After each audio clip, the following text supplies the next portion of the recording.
by a lot of people from the outside as an exclusive club and as a spineless, ineffectual organization. And at the moment, yes, student government is exclusive, and that's going to be one of the things that we're going to have to change to bring it more, make it more inclusive, bring it out to students. The issue is going to be coming up with new ideas to actually solve them, new ideas to actually bring them to fruition. And we've been the ones able to do that. We were the first people to declare our candidacy. We were there even before the SGA office staff were there in the morning last 2 Mondays ago. We were the first people with our website up. We were the first people with our beautiful wooden signs up and taken by students. We were the first people with our platform up. Hello, as she said, my name is Eingold. I'm currently a senator in the College of Arts and Humanities in the 39th Student Senate.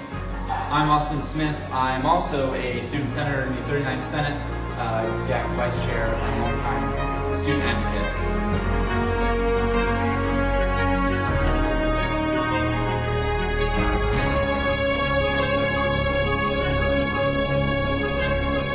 We're the first people to oppose the academic enhancement program.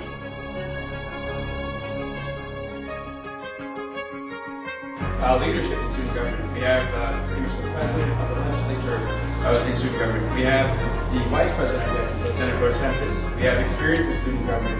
We have the director of campus life up here today, all answering to us, what's wrong with student government? My question is, why haven't we dealt with this yet? Why are we having this conversation after these people have been in student government for years?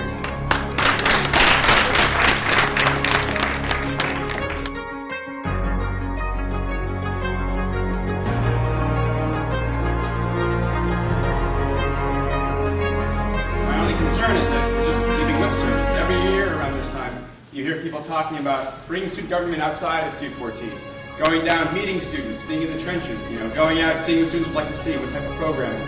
Let me tell you a story. We got in the Senate last fall, and we thought it'd be a good idea if we could set up a table outside Student Senate so we would actually have somebody down there in front of the union with a banner that said, "Meet SGA." Something like, what does SGA do? Since we got in there, they put a committee together and they said, yeah, that'd be a great idea. We're working on it. But they're still working on it. We're still not down there.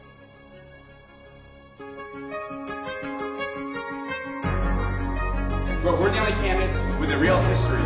We're the only candidates that are out there tabling every day. We're the only candidates that don't just sit beside 214, that don't do our homework up there. We like to do our homework down with students.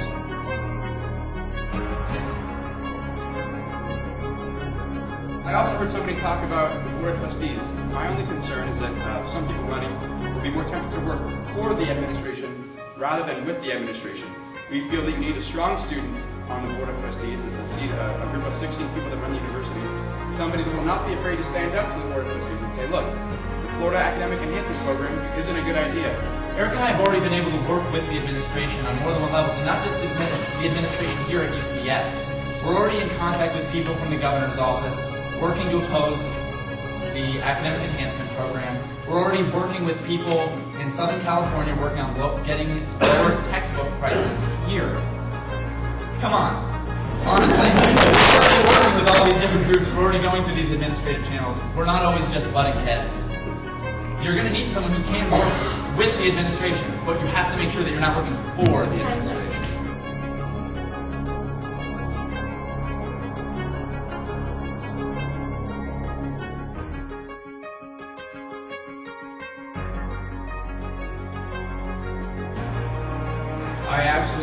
I think of all people, will agree that you need healthy tension at the university. Since we've gone in, we have worked within the system. We have passed legislation, again unanimously, a resolution I wrote against the academic enhancement program. We've been writing legislation, we've been getting it passed through. We've been getting stuff done outside of student government, while other people in student government, our student government leaders, are now answering questions after years of experience, how can we improve student government? Petitions are great. For example, the Florida Academic Enhancement Program. We're going to need petitions for that. We're going to have to fight that. And Logan and I are prepared to do so, whether it takes petitions, whatever it will take. These are all things we've done. I wrote a petition, and we got signatures for it 2 weeks ago against the Academic Enhancement Program. Where were you guys? We've already been in contact with people. We've already been in contact with people from Governor Crest's office. I would also like people to look at our history. This is what we do. This is our passion. Student advocacy, opening up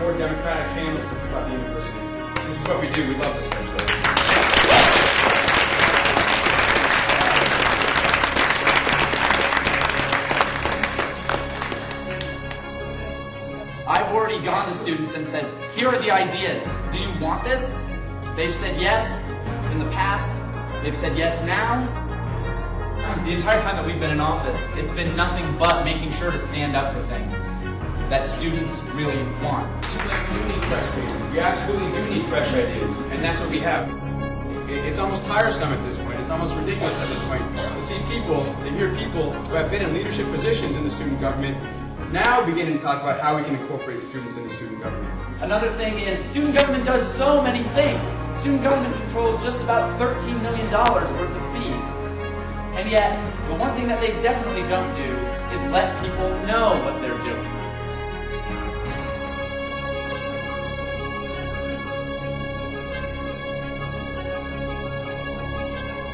You know, we have ideas. We've had ideas. Since we've been here at school, we have been student advocates. We've been working for the students. We've been working with students. We've been coalition building for 4 years. We talk about the student's voice. Well, Eric and I are the candidates that have a history of standing up for students' voice here at UCF.